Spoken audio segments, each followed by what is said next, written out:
بسم اللہ الرحمن الرحیم۔ شروع اللہ پاک کے نام سے جو بڑا مہربان اور نہایت رحم کرنے والا ہے۔ پیارے دوستو، بیٹیاں باپ کی آنکھوں کی ٹھنڈک ہوتی ہیں۔ باپ کو ذرا سی بھی تکلیف پہنچے تو سب سے زیادہ دکھ بیٹیوں کو ہوتا ہے۔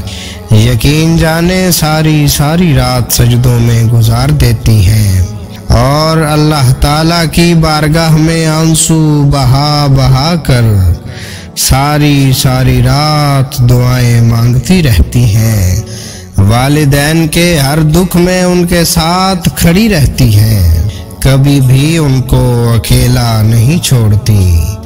اگر ان سب بیٹیوں کے اپنے والدین سے محبت کا یہ حال ہے تو جو بیٹی ہو سرور کائنات صلی اللہ علیہ وسلم کی تو کیا ہی شان ہوگی۔ نبی کریم صلی اللہ علیہ وسلم سے محبت کیا ہی عالم ہوگا۔ پاک نبی کی پاک شہزادی، عزت والے رسول کی عزت والی بیٹی، اللہ کے پیارے محبوب کی لاڈلی شہزادی، ان کی کیا شان ہوگی۔ پیارے دوستو، ہم نے نبی مکرم صلی اللہ علیہ وسلم کی لاڈلی شہزادی جناب فاطمہ الزہرا رضی اللہ تعالی عنہا کی سیرت کے چند خوبصورت پہلوؤں کو اجاگر کرنے کی کوشش کی ہے۔ ہم نے اس ویڈیو میں کچھ واقعات پیش کرنے کی کوشش کی ہے۔ یہ واقعات ہمیں بتاتے ہیں کہ حضور صلی اللہ علیہ وسلم کی تکلیف پر جناب فاطمہ الزہرا رضی اللہ تعالی عنہا کس قدر پریشان ہو جایا کرتی تھی، اور آپ رضی اللہ تعالی عنہا کے مبارک آنکھوں میں آنسو جاری ہو جایا کرتے تھے۔ ناظرین، یہ واقعات اس قدر دل پر ضرب لگاتے ہیں کہ اس بندہ ناچیز کی ہمت نہیں ہو رہی تھی کہ ان واقعات کو بیان کر سکوں، لیکن پھر کوشش کی اس امید کے ساتھ کہ آپ رضی اللہ تعالی عنہا کی مبارک سیرت دوستوں تک پہنچے، تاکہ آپ رضی اللہ تعالی عنہا کی مبارک سیرت پر عمل کرتے ہوئے کامیابی کی راہیں تلاش کی جا سکیں۔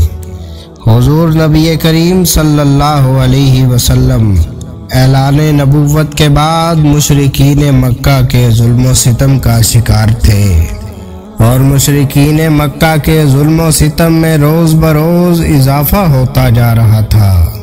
حضرت سیدہ فاطمہ رضی اللہ تعالی عنہا جب مشرکین مکہ کو آپ صلی اللہ علیہ وسلم کو اذیت پہنچاتا دیکھتی تو پریشان ہو جاتی تھیں اور آنسو بہانے لگتی تھیں۔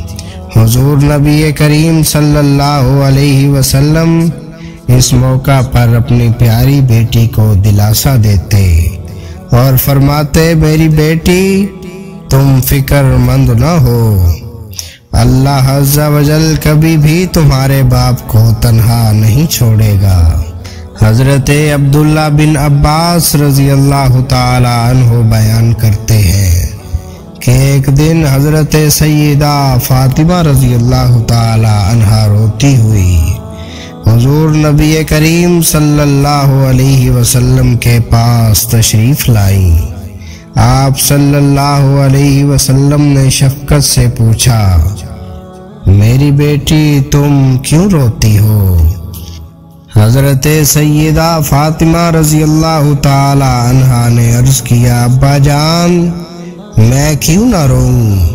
مشرکین قریش کا ایک گروہ حجر اسود کے پاس قسمیں کھا رہا ہے کہ وہ آپ صلی اللہ علیہ وسلم کو دیکھتے ہی شہید کر دیں گے، اور ان میں کوئی بھی ایسا نہیں ہے جس نے آپ صلی اللہ علیہ وسلم کے مقدس خون سے اپنا حصہ پہچانا نہ ہو۔ حضور نبی کریم نے فرمایا، میری بچی، تم میرے پاس وضو کا برتن لاؤ۔ پھر آپ صلی اللہ علیہ وسلم نے وضو فرمایا اور مسجد میں تشریف لے گئے۔ جب مشرکین نے آپ صلی اللہ علیہ وسلم کو دیکھا تو پکارے یہ رہے۔ پھر ان مشرکین کے سر جھک گئے اور ان کی ٹھوڑیاں ساقط ہو گئیں اور اپنی آنکھوں کو اٹھا بھی نہ سکے۔ آپ صلی اللہ علیہ وسلم نے ایک مٹھی میں خاک لے کر ان پر ماری اور فرمایا چہرے بگڑ گئے۔ پھر جس شخص کو اس میں سے کوئی کنکری لگی وہ بدر کے دن حالت کفر میں قتل ہوا۔ حضور نبی کریم صلی اللہ علیہ وسلم نے جب اعلان نبوت کیا تو مشرکین مکہ آپ صلی اللہ علیہ وسلم کی جان کے دشمن ہو گئے اور وہ آپ صلی اللہ علیہ وسلم کو اذیت پہنچانے کا کوئی موقع ہاتھ سے نہ جانے دیتے تھے اور ہر وقت آپ صلی اللہ علیہ وسلم کو نقصان پہنچانے کی کوشش کرتے رہتے تھے۔ چنانچہ حضرت عبداللہ بن مسعود رضی اللہ تعالی عنہ بیان کرتے ہیں کہ ایک مرتبہ حضور نبی کریم صلی اللہ علیہ وسلم حرم کعبہ میں نماز پڑھ رہے تھے۔ دوران نماز ابو جہل نے کہا کوئی ہے جو فلاں قبیلے کے ذبح کیے ہوئے اونٹ کا گوبر، خون اور بچہ دانی لا کر آپ صلی اللہ علیہ وسلم کے کندھوں پر حالت سجدہ میں رکھ دے۔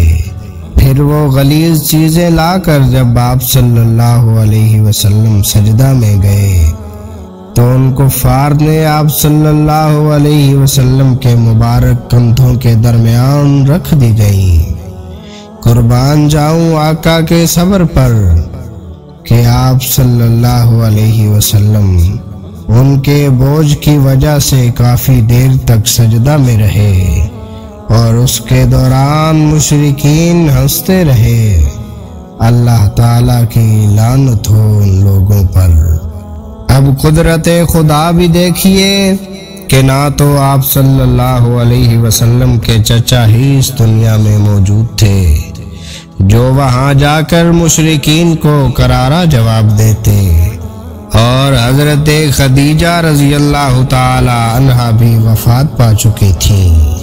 اب کسی نے محبوب خدا کے گھر کے دروازے کی طرف منہ کر کے کہا کہ محبوب کے گھر والوں، کسی نے محبوب کے سر اقدس پر اوجڑی رکھ دی ہے۔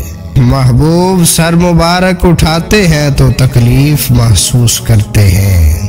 حضرت سیدہ فاطمہ رضی اللہ تعالی عنہا کو خبر ہوئی تو آپ رضی اللہ تعالی عنہا جو کہ اس وقت کم سن تھیں تشریف لائیں اور ان مشرکین کو برا بھلا کہتے ہوئے اپنے بابا کے مبارک کندھوں سے غلاظت اپنے ہاتھوں سے ہٹانے لگیں۔ حضرت ابو سالبہ رضی اللہ تعالی عنہ سے مروی ہے رسول اللہ صلی اللہ علیہ وسلم ایک مرتبہ ایک غزوہ سے واپس لوٹے۔ آپ صلی اللہ علیہ وسلم مسجد میں تشریف لے گئے اور 2 رکعت نماز پڑھی۔ آپ صلی اللہ علیہ وسلم کو یہ بات زیادہ پسند تھی کہ جب بھی سفر سے واپس لوٹتے تو مسجد میں 2 رکعت نماز ادا فرماتے۔ اس کے بعد اپنی پیاری شہزادی حضرت سیدہ فاطمہ رضی اللہ تعالی عنہا کے پاس جاتے اور پھر ازواج مطہرات میں ان کے ہاں تشریف لے جاتے۔ آپ رضی اللہ تعالی عنہا کے شوہر حضرت علی کرم اللہ وجہ الکریم فرماتے ہیں کہ حضور نبی اکرم صلی اللہ علیہ وسلم کے آنے کی خوشی میں سیدہ فاطمہ رضی اللہ تعالی عنہا گھر کی صفائی کر رہی ہے، گھر کو سجا رہی ہے۔ جب آپ صلی اللہ علیہ وسلم 2 رکعت نماز ادا کرنے کے بعد حضرت سیدہ فاطمہ رضی اللہ تعالی عنہا کے پاس گئے اور وہ اپنے پیارے بابا کے استقبال کے لیے دروازہ پر آئیں۔ آپ رضی اللہ تعالی عنہا بہت خوش تھیں، لیکن جیسے ہی اپنے بابا کا مبارک چہرہ دیکھتی ہے تو چومنا شروع کر دیتی ہے اور رونے لگتی ہے۔ سیدہ فاطمہ رضی اللہ تعالی عنہا کا چہرہ مبارک آنسوؤں سے بھر جاتا ہے۔ سیدہ فاطمہ رضی اللہ تعالی عنہا کے مبارک آنکھوں میں آنسو دیکھ کر رسول اللہ صلی اللہ علیہ وسلم نے دریافت کیا، فاطمہ بیٹی کیوں روتی ہو؟ حضرت سیدہ فاطمہ رضی اللہ تعالی عنہا نے عرض کیا، بابا آپ کے چہرہ مبارک پر مشقت کے آثار ہیں، آپ کا وجود تھکا ہوا ہے اور کپڑے پھٹ چکے ہیں، انہیں دیکھ کر مجھے رونا آ گیا، گویا کہ جیسے آپ رضی اللہ تعالی عنہا اپنے بابا سے کہہ رہی ہوں، پیارے بابا میں نے ساری زندگی آپ کو مشقت کرتے دیکھا ہے، میرے پیارے بابا یہ تو بتائیں کام کب تک کرنا ہے؟ کوئی وقت آئے گا بھی کہ آپ بھی آرام کریں، کوئی وقت آئے گا بھی کہ آپ بھی گھر میں بیٹھے اپنی من پسند غذائیں کھائیں، کب تک یہ جد و جہد کرنی ہے؟ آپ صلی اللہ علیہ وسلم نے اپنی بیٹی کے آنسو پونچھے اور فرمایا، اے فاطمہ، اللہ عز و جل نے تمہارے باپ کو ایک ایسے کام کے لیے بھیجا کہ روئے زمین پر کوئی اینٹ اور گارے کا مکان اور نہ کوئی ادنی سوتی خیمہ بچے گا جس میں اللہ عز و جل کا یہ کام یعنی دین اسلام نہ پہنچا دوں، اور یہ دین وہاں پہنچ کر رہے گا جہاں تک دن اور رات کی پہنچ ہے۔ غزوہ احد کے موقع پر حضور نبی کریم صلی اللہ علیہ وسلم جب زخمی ہوئے اور یہ افواہ سرگرم ہوئی کہ آپ صلی اللہ علیہ وسلم کو شہید کر دیا گیا تو حضرت سیدہ فاطمہ رضی اللہ تعالی عنہا کو بہت صدمہ ہوا، غم سے نڈھال میدان جنگ میں پہنچی، اور جب آپ صلی اللہ علیہ وسلم کو دیکھا تو حواس بحال ہوئے، اور حضرت سیدہ فاطمہ رضی اللہ تعالی عنہا نے آپ صلی اللہ علیہ وسلم کا خون آلودہ چہرہ صاف کرنا شروع کیا۔ حضرت سیدہ فاطمہ رضی اللہ تعالی عنہا کے اس کردار کے متعلق حضرت سہل بن سعد رضی اللہ تعالی عنہ فرماتے ہیں، حضور نبی کریم صلی اللہ علیہ وسلم کے دانت مبارک غزوہ احد میں شہید ہو گئے، اور آپ صلی اللہ علیہ وسلم کے سر مبارک میں کڑیاں پیوست ہو گئیں اور خون جاری ہو گیا جو رکنے کا نام نہ لیتا تھا۔ اس موقع پر حضرت سیدہ فاطمہ رضی اللہ تعالی عنہا آئیں اور انہوں نے آپ صلی اللہ علیہ وسلم کے چہرہ مبارک سے خون کو صاف کیا، اور حضرت علی المرتضیٰ رضی اللہ تعالی عنہ پانی ڈالتے تھے۔ حضرت سیدہ فاطمہ رضی اللہ تعالی عنہا نے جب دیکھا کہ خون نہیں رک رہا تو انہوں نے ٹاٹ کا ایک ٹکڑا جلایا اور اس کی راکھ آپ صلی اللہ علیہ وسلم کے زخم میں بھر دی، جس سے خون نکلنا بند ہو گیا۔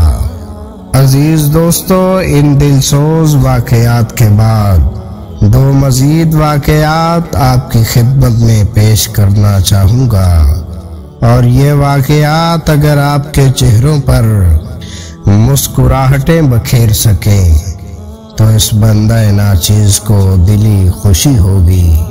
حضور نبی کریم صلی اللہ علیہ وسلم کے ظاہری وصال کے بعد کسی نے حضرت سیدہ فاطمہ رضی اللہ تعالی عنہا کو مسکراتے ہوئے نہیں دیکھا۔ حضرت اسماء بن عمیس رضی اللہ تعالی عنہا سے مروی ہے، وہ سیدہ فاطمہ الزہرا سلام اللہ علیہا کے پاس موجود تھیں، اور میں نے کہا حبش میں دیکھا تھا کہ وہ جنازے پر شاخیں باندھ کر اسے ایک ڈولی کی صورت بنا دیتے ہیں اور اس پر پردہ ڈال دیتے ہیں، اور پھر میں نے کھجور کی شاخیں منگوا کر ان پر کپڑا تان کر خاتون جنت حضرت سیدہ فاطمہ رضی اللہ تعالی عنہا کو دکھا دیا، تو اس کو دیکھ کر آپ رضی اللہ تعالی عنہا کے لبوں پر مسکراہٹ آ گئی، اور یہ آپ رضی اللہ تعالی عنہا کے حضور نبی کریم صلی اللہ علیہ وسلم کے وصال کے بعد پہلی اور آخری مسکراہٹ تھی۔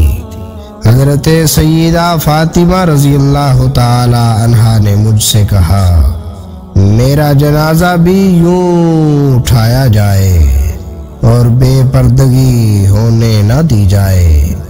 حضرت سیدنا علی المرتضیٰ رضی اللہ تعالی عنہ اکثر و بیشتر اپنی خوش قسمتی کا بیان کرتے تھے اور کہتے تھے کہ میں اس پر جتنا بھی فخر کروں کم ہے کہ حضور نبی کریم صلی اللہ علیہ وسلم نے اپنی لاڈلی بیٹی خاتون جنت حضرت سیدہ فاطمہ رضی اللہ تعالی عنہا کا نکاح مجھ سے کیا، اور پھر میں نے ان کے بچوں کی وجہ سے اہل بیت میں شامل ہوا۔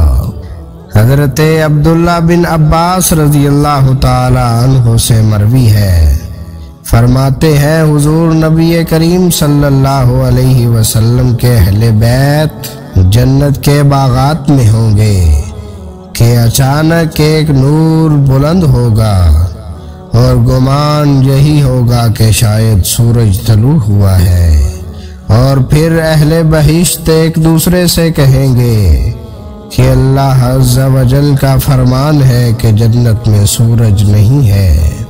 ابھی یہ باتیں کرتے ہوں گے کہ اللہ عز و جل ان سے فرمائے گا یہ نور حضرت سیدہ فاطمہ رضی اللہ تعالی عنہا اور حضرت علی رضی اللہ تعالی عنہ کی مسکراہٹ کا نور ہے، اور اس نور کی چمک سے جنت کے باغات روشن ہو گئے۔ پیارے دوستو، ہماری آج کی ویڈیو یہاں ختم ہوتی ہے، ملتے ہیں کسی اور ایمان افروز واقعہ کے ساتھ۔ تب تک آپ نبی مکرم رحمت دو عالم صلی اللہ علیہ وسلم کی ذات اقدس پر درود پاک کے تحفے بھیجتے رہیں۔ اللہ تعالی ہم سب کا حامی و ناصر ہو۔